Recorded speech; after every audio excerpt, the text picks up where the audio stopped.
Hello students, मैं राजशेखर स्वागत करता हूं आपका अपने यूट्यूब चैनल द बर्टेक्स क्लासेस पर। आज हम लोग इंग्लिश के कुछ प्रीवियस ईयर क्वेश्चंस को देखेंगे और उन्हीं को डिटेल में डिस्कस करेंगे। आप लोगों को पता है कि प्रीवियस ईयर क्वेश्चंस का हमारे आने वाले एग्जाम्स में बहुत ज़्यादा इंपॉर्टेंस रहता है। अगर हम प्रीवियस ईयर क्वेश्चंस को ही सॉल्व कर लें तो आने वाले एग्जाम में हम लोग लगभग 70 to 75% पेपर को आराम से सॉल्व कर सकते हैं। तो उसी क्रम में आज की मैं इंग्लिश की क्लास आपको पढ़ाऊंगा और जो भी क्वेश्चंस हैं उनको डिटेल में डिस्कस किया जाएगा और उन्हीं के थ्रू हम लोग जो भी क्वेश्चंस आएंगे उनमें जो रूल्स होंगे उनको हम लोग डिस्कस करेंगे। तो इस तरह से हम लोग थ्योरी एमसीक्यूज के थ्रू हम लोग थ्योरी का डिस्कशन भी कर लेंगे और उससे थ्योरी के पार्ट्स भी हमारे काफ़ी हद तक सॉल्व हो जाएंगे। तो आइए हम लोग शुरू करते हैं अपनी इंग्लिश की क्लास को। फर्स्ट क्वेश्चन हमारा है, choose the word that is opposite in meaning to the given word. हमें एक वर्ड दिया गया है और उसके 4 ऑप्शंस हैं। इसमें हमें इस वर्ड का अपोजिट मीनिंग बताना है। ठीक है, इस वर्ड का हमको अपोजिट मीनिंग बताना है। तो वर्ड है आपका टिटुलर। अब अपोजिट मीनिंग बताने के लिए पहले आपको इन सब का मीनिंग आना चाहिए, तभी तो आप बता पाएंगे। तो टिटुलर मीन्स क्या होता है पहले तो आपको यह पता होना चाहिए। तो टिटुलर एक वर्ड है जिसका मतलब होता है नाम मात्र का। क्या होता है? नाम मात्र का। ठीक है, अब ये टिटुलर मीन्स नाम मात्र का। उसके बाद ये 4 वर्ड दिए गए हैं, इनको हम लोग डिटेल में देख लेंगे एक बार, उसके बाद हम लोग आंसर टिक कर लेंगे। तो पहला ऑप्शन है हमारा ए, रियल। रियल मीन्स क्या होता है? बहुत ही सिंपल मीनिंग है, आप सबको पता होगा। रियल मीन्स होता है वास्तविक। रियल मीन्स क्या होता है? वास्तविक। ठीक है, नेक्स्ट जो बी ऑप्शन है हमारा, बी ऑप्शन है स्पेसियस। स्पेसियस एक वर्ड है जिस मीन्स होता है दिखावटी। स्पेसियस मीन्स क्या होता है? दिखावटी। ठीक है, उसके बाद सी ऑप्शन हमारा है कॉस्मेटिक। कॉस्मेटिक मीन्स होता है सौंदर्य संबंधी। जो भी सामग्री होती है, सौंदर्य संबंधी सामग्री को हम लोग कॉस्मेटिक कहते हैं। ठीक है, कॉस्मेटिक स्टोर्स को आपने जरूर देखा होगा।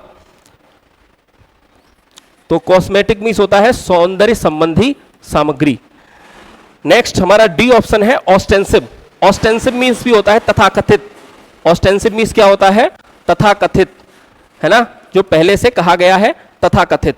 ठीक, तो ऑस्टेंसिव मीन्स हो गया तथाकथित। तो टिटुलर मीन्स नाम मात्र का। इनमें से 4 ऑप्शंस दिए गए हैं। तो नाम मात्र का, और नाम मात्र का मतलब जिसका बहुत कम रोल हो, और रियल मतलब वास्तविक। तो इसका जो ऑप्शन जो अपोजिट वर्ड हो जाएगा वो हो जाएगा रियल। तो हमारा ए ऑप्शन ठीक हो जाएगा। ठीक है, तो हम लोग नेक्स्ट क्वेश्चन यानी कि हमने सेकंड क्वेश्चन की ओर चलते हैं। सेकंड क्वेश्चन है, in the following question out of the given 4 alternatives select the alternative which best expresses the meaning of the idiom phrase. यानी कि आपको इडियम दिया गया है ना, और उसके 4 ऑप्शंस दिए गए हैं। उनमें से हमें कोई जो बेस्ट एक्सप्रेस करता है उस मीनिंग को, उसको हमें टिक करना है। तो इडियम है हमारा B on the bread line. B on the bread line.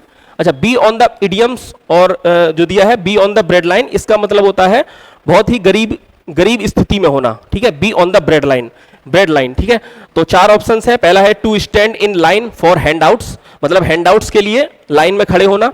Next second option है ए वेलफेयर स्टेट, है ना, एक समृद्धशाली राज्य, स्टेट, अ वेलफेयर स्टेट। और to be very poor, third option है टू बी वेरी पुअर। और फोर्थ ऑप्शन है to bake a fresh batch of bread. ठीक है, तो इनमें be on the bread line का मीनिंग होता है बहुत गरीबी की स्थिति में होना। तो टू बी वेरी पुअर इसका ठीक आंसर हो जाएगा। तो हमारा थर्ड ऑप्शन ठीक हो जाएगा, टू बी वेरी पुअर। ठीक है, तो नेक्स्ट क्वेश्चन की ओर हम लोग चलते हैं। नेक्स्ट क्वेश्चन है, find the part of the given sentence that has an error in it. If there is no error choose no error. ये सेंटेंस दिया गया हमको। ठीक है, इसमें 4 पार्ट्स बना दिए गए। एक पार्ट ये है, दूसरा पार्ट ये है, उसके बाद तीसरा पार्ट ये है और चौथा पार्ट ये है। इनमें से किसी ना किसी पार्ट में गलती होगी, और अगर ये सेंटेंस एकदम ठीक है तो उसमें हम लोग नो एरर का इस्तेमाल कर लेंगे। ठीक है, तो क्वेश्चन एक बार पढ़ते हैं हम लोग सेंटेंस को। This cycle is the most unique thing I have ever seen. यह साइकिल जो है वो मोस्ट यूनिक थिंग है, सबसे यूनिक थिंग मतलब विचित्र चीज है, that I have ever seen, जो कि मैंने आज तक देखी है। इन्होंने कोई साइकिल देख ली होगी अजीब और गरीब प्रकार की, तो उसको देखकर ये बोल रहे हैं कि यह साइकिल मोस्ट यूनिक थिंग है जिसको मैंने आज तक देखा है। तो इसमें आपको ये देखना है, ये देखिए, ये जो वर्ड है यूनिक, यूनिक वर्ड जो है ये उसी तरीके का वर्ड है जिस तरीके का वर्ड होता है कंप्लीट। एक वर्ड आपने सुना होगा कंप्लीट, कंप्लीट मींस क्या होता है? पूर्ण, ठीक है। ऐसे ही एक वर्ड आपने सुना होगा राउंड, राउंड मींस क्या होता है? गोल, ठीक है। अब आप ये बताइए कोई चीज कंप्लीट होगी तो कंप्लीट होगी, है ना? ये तो है नहीं ये चीज बहुत कम पूरी है या बहुत ज्यादा पूरी है, ऐसा तो कुछ होता नहीं है। कोई चीज पूरी होगी या फिर पूरी नहीं होगी। वैसे ही राउंड है, कोई चीज गोल अगर है तो वो गोल होगी या फिर गोल नहीं होगी। ऐसा तो आप कभी बोलते नहीं ये आधी गोल है या ये पूरी गोल है, ऐसा कुछ होता नहीं है ना। वैसे ही कंप्लीट है, कोई चीज या तो पूरी तरीके से पूर्ण होगी, ठीक है, मतलब कोई चीज पूर्ण होगी या फिर नहीं होगी। ऐसा नहीं बोला जाता आधी पूर्ण है या पूरी पूर्ण है। तो उसी तरीके का वर्ड है यूनिक। यूनिक मतलब कोई चीज यूनिक है या फिर नहीं है। हम उसे जबरदस्ती मोस्ट लगाकर और ज्यादा यूनिक बनाने की कोशिश नहीं करते हैं। कभी आपने नहीं सुना मोस्ट कंप्लीट नाम का कोई वर्ड नहीं होता है। कोई चीज कंप्लीट है या फिर कंप्लीट नहीं है। वैसे ही कोई चीज यूनिक है या यूनिक नहीं है तो वहां पे हम लोग मोस्ट लगाकर उसे जबरदस्ती और ज्यादा बढ़ा चढ़ाकर पेश करने की कोशिश नहीं करेंगे। तो हमारा जो सेंटेंस है वो हो जाएगा this cycle is the unique thing I have ever seen, ठीक है। तो कौन से पार्ट में गलती है? सेकंड पार्ट में गलती है। तो इसका जो ऑप्शन हो जाएगा हमारा ए वाला। इसमें 4 ऑप्शन थे, ए ऑप्शन था 2, बी था 3rd या सी था 4 और डी था 1। तो इसमें सेकंड वाले पार्ट में गलती है, इसलिए हमारा आंसर हो गया ए ऑप्शन ठीक हो गया। सेकंड वाले पार्ट में गलती है, ठीक है। 4 तो हो ही नहीं सकता क्योंकि नो एरर तो है नहीं, सेंटेंस हमारा ठीक है, ठीक है, समझ में आ गया होगा। नेक्स्ट क्वेश्चन की ओर हम लोग चलते हैं। क्वेश्चन है a closed meeting of a group of persons belonging to the same political party. किसी सेम पॉलिटिकल पार्टी से संबंध रखने वाले पर्सन्स की एक क्लोज्ड मीटिंग है, उसको वन वर्ड में हम लोग क्या बोलते हैं? कुल मिला के ये वन वर्ड सब्स्टिट्यूशन है जिसका मुझे एक वर्ड में आंसर देना है। 4 वर्ड आपको दिए गए हैं, आप इस बात का विशेष ध्यान रखें ये सारे क्वेश्चंस प्रीवियस ईयर क्वेश्चंस हैं, ठीक है, कहीं इधर उधर से उठा के तो लाया नहीं हूं मैं। और प्रीवियस ईयर क्वेश्चंस का एग्जाम में बहुत ज्यादा इंपॉर्टेंस रहता है। तो ये चारों वर्ड अगर आप तैयार कर लेते हैं, क्वेश्चन कहां से आएगा? इन्हीं में से तो बनेगा कहीं ना कहीं से, है ना। तो इन चारों वर्ड को आप अच्छे से तैयार कर लीजिए, बाकी क्वेश्चन आगे एग्जाम में आपको कहीं ना कहीं देखने को जरूर मिल जाएगा। तो क्लोज मीटिंग है किसी सेम पॉलिटिकल पार्टी की। इन चारों वर्ड्स को मैं एक बार देख ले रहा हूं और आपका अंदाज लग जाएगा, ठीक है, कौन सा आंसर ठीक है। कॉटरी, ये वर्ड है कॉटरी। कॉटरी मीन्स क्या होता है? कॉटरी मीन्स होता है मंडली। कोई मंडली होती है ना, कुछ लोगों का ग्रुप, उसको हम लोग मंडली बोलते हैं, तो कॉटरी हो गया। आगे नेक्स्ट वर्ड है ब्रेस। ब्रेस मीन्स होता है संबंध, ठीक है, ब्रेस मीन्स क्या होता है? संबंध। नेक्स्ट वर्ड है क्लीक। क्लीक मीन्स होता है ग्रोह। ग्रोह, ग्रोह आपने सुना होगा। ग्रोह भी एक तरीके का ग्रुप होता है। क्या होता है? ग्रुप। लेकिन ये नेगेटिव सेंस में हम लोग लेते हैं। किस सेंस में? नेगेटिव सेंस में, ग्रोह में, ठीक है। नेगेटिव सेंस में हम लोग इसको क्लीक बोलते हैं, ग्रोह को, ठीक है। नेक्स्ट वर्ड है हमारा कॉकस। ये वर्ड क्या है? कॉकस। इस मीन्स होता है आपका बैठक। कॉकस मीन्स क्या होता है? बैठक। तो यहां पे 4 ऑप्शंस हैं, अब आपको पता चल गया होगा कौन सा ऑप्शन ठीक है। कॉकस मीन्स बैठक हो गया, क्लीक मतलब ग्रोह हो गया, ब्रेस मतलब संबंध हो गया, कॉटरी मतलब मंडली हो गया। तो ये भी बैठक है, क्लोज्ड मीटिंग, एक मीटिंग ही तो है, बैठक है। तो इसका ऑप्शन कौन सा ठीक हो जाएगा? ए ऑप्शन राइट आंसर हो जाएगा, कॉकस। कॉकस मतलब बैठक, ठीक है। अच्छे से मुझे लगता है आपको समझ में आ गया होगा। चारों ये जो क्वेश्चन आपको देखना है, सही आंसर याद नहीं करना है, आपको चारों ऑप्शंस को देखना है और उन सबको याद करना है, ठीक है, क्योंकि आगे आने वाले एग्जाम में कोई भी क्वेश्चन आ सकता है या कोई भी वर्ड आपको यूज में पूछा जा सकता है, ठीक है। तो नेक्स्ट क्वेश्चन की ओर हम लोग चलते हैं। नेक्स्ट क्वेश्चन है select the most appropriate option to substitute the underlined segment in the given sentence. If no substitution is required, select no improvement as your answer. एक सेंटेंस दिया गया है और उसके 4 ऑप्शंस दिए गए हैं। इसमें अंडरलाइन जो है if he has begun, ये जो सेंटेंस दिया है वो है if he has begun earlier, he might had succeed in finishing the project before deadline. इसका जो अगर अर्थ देखा जाए तो ये है if he has begun earlier, यदि वह जल्दी शुरू करता, he might had succeed in finishing the project before deadline, तो वो डेडलाइन से पहले अपना प्रोजेक्ट फिनिश कर सकता था, समाप्त कर सकता था। डेडलाइन मतलब जो अंतिम समय सीमा दी जाती है कि आपको इस तारीख तक ये काम करना है, तो वो डेडलाइन दी गई है, तो उससे पहले ये अपना कार्य समाप्त कर सकता था। तो आपको इसमें कौन से पार्ट में गलती है वो आपको बताना है, या मतलब ये जो सेंटेंस दिया गया है, अंडरलाइन आप यहां पे कर लीजिए, ठीक है, यहां तक, ठीक है, यहां तक अंडरलाइन कर लीजिए, उसके बाद देखते हैं। If he has began earlier he might had succeed in finishing the project before deadline. ठीक है, 4 ऑप्शंस हैं। पहला ऑप्शन है begin earlier he might has succeed, next option है नो इंप्रूवमेंट, फिर है थर्ड ऑप्शन है had begun earlier he might have succeed, fourth option है he begun early he should have succeed. तो पहले तो आपको बेसिक स्ट्रक्चर पता होना चाहिए किसी भी सेंटेंस का। 2 सेंटेंस आपको दिए गए हैं, if he has begin earlier, एक तो ये हो गया, अगला है ही might had succeed in finishing the project before deadline, एक ये हो गया। तो पहले आपको ये देखना है, ये वाला जो सेंटेंस है वो दिया है पास्ट टेंस में। कौन से टेंस में दिया है? पास्ट टेंस में, क्योंकि मे की पास्ट फॉर्म क्या होती है? मे की पास्ट फॉर्म होती है माइट। ठीक है, तो यहां पे हम लोगों ने माइट का यूज किया है। ये वाला जो सेंटेंस है वो हमें दिया गया है प्रेजेंट में, क्योंकि यहां पे हैज का यूज किया गया है, और हैज का यूज हम लोग करते हैं प्रेजेंट परफेक्ट में, तो हैज का यूज किया गया है। ऐसा नहीं होता है ना, किसी भी सेंटेंस में जो हम 2 सेंटेंस लिखते हैं तो दोनों पार्ट या तो पास्ट में होंगे, अगर एक पार्ट पास्ट में है तो दूसरा भी पास्ट में ही होगा। तो वहां पे लिखा है माइट हैड, यहां पे लिखा है हैज, ऐसा नहीं होना चाहिए क्योंकि ये भी पास्ट में होना चाहिए। तो यहां पे हम लोग हैड का यूज करेंगे। किसका यूज करेंगे? हैड। तो यहां पे इफ ही हैड बिगन, अब यहां पे हैड का यूज हो जाएगा। आप लोग जानते हैं हैड अपने साथ हमेशा B3 लेता है ना। हैड जो होता है, हैड के साथ हमेशा हम लोग B3 का यूज करते हैं, had plus B3, had plus B3 का यूज करते हैं हम लोग। तो यहां पे लिखा हुआ है हैड बिगेन।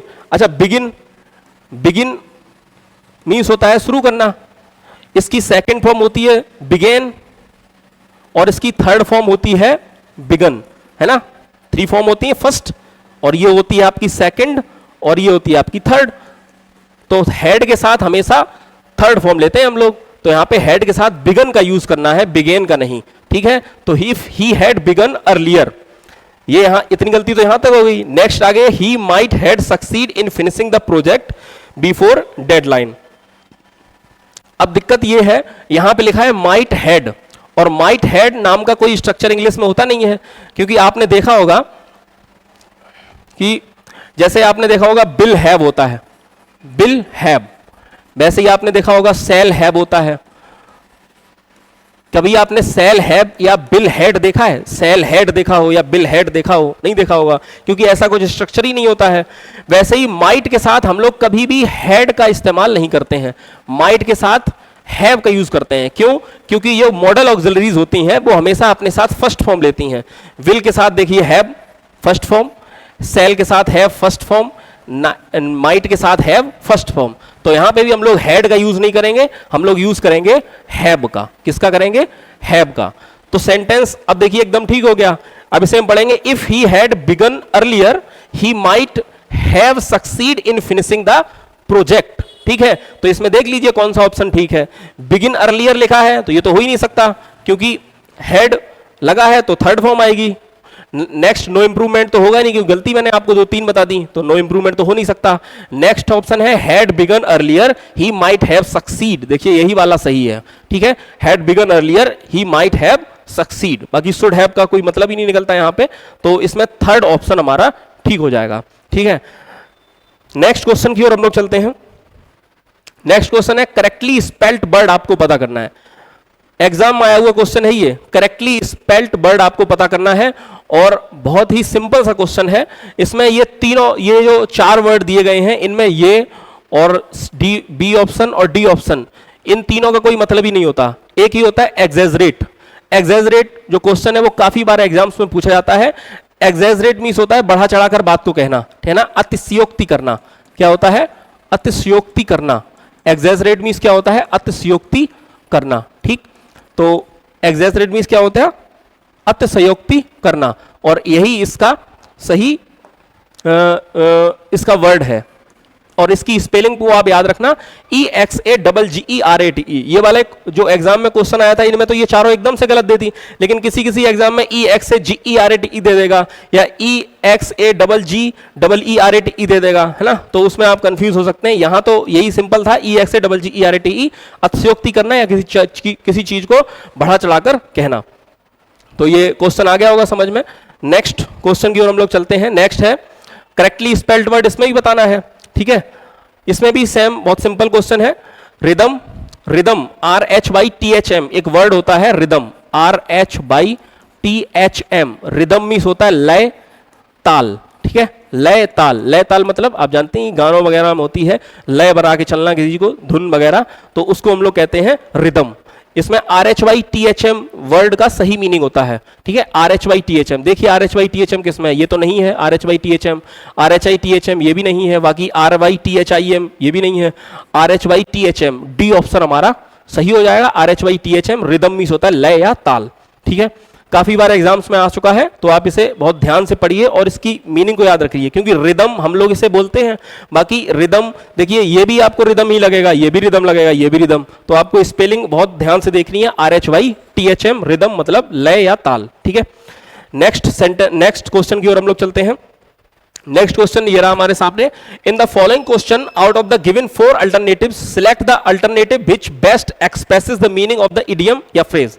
वही इडियम या फ्रेज दिया गया है आपको, इसमें से आपको इसका बेस्ट एक्सप्रेस जो मीनिंग करता है वो आपको पता करना है, ठीक है। तो इडियम दिया है टू कट द गोर्डियन नॉट। अब इसमें नॉट मीन्स होता है गांठ, नॉट मीन्स क्या होता है गांठ, और गोर्डियन मीन्स होता है जटिल, किसी जटिल गांठ को खोल देना। इसका क्या मतलब होगा, किसी जटिल गांठ को खोल देना। लेकिन इडियम का तो हिडन सेंस होता है। इसमें हम लोग देखते हैं 4 ऑप्शन जो दिए गए हैं वो है टू मैरी,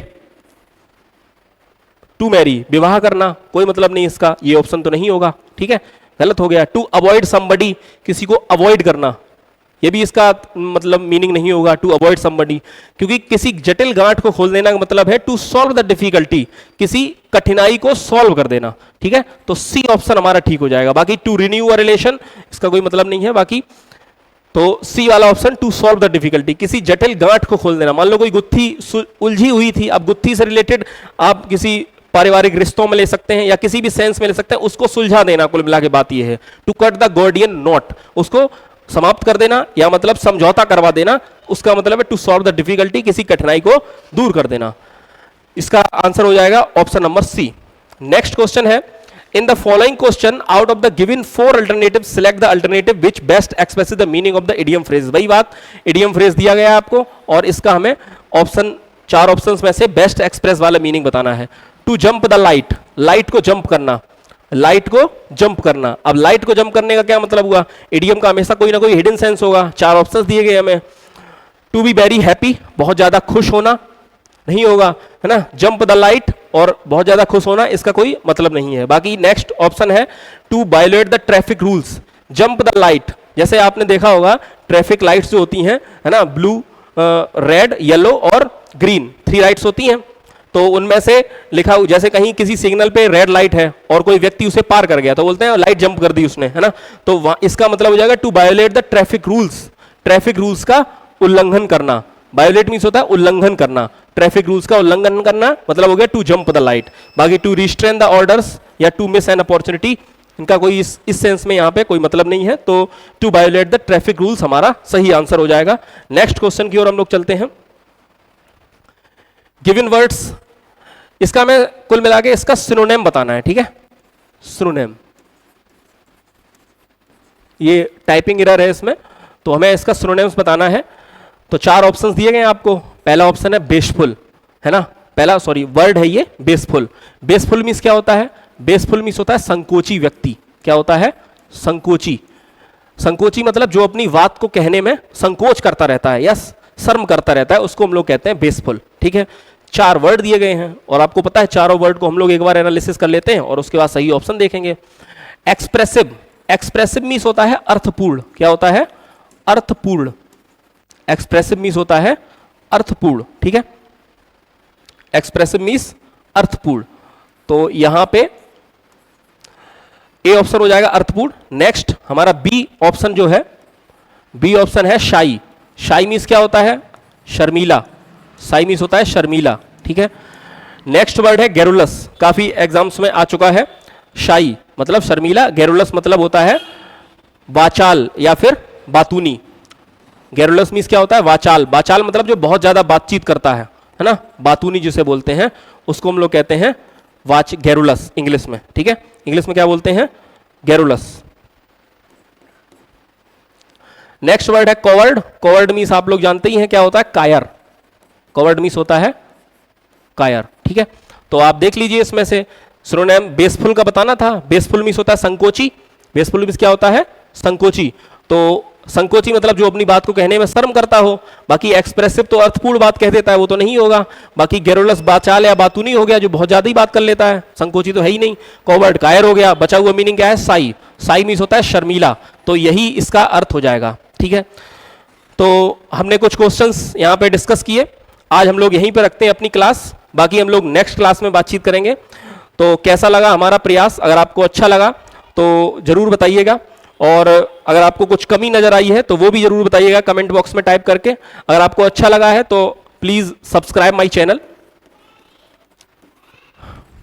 और वीडियो को लाइक करिए, है ना, और शेयर करिए हमारी वीडियो को। अगर आपको प्रयास अच्छा लगा है, कमियां हैं तो आप कमेंट बॉक्स में टाइप करके बता सकते हैं। बहुत बहुत धन्यवाद।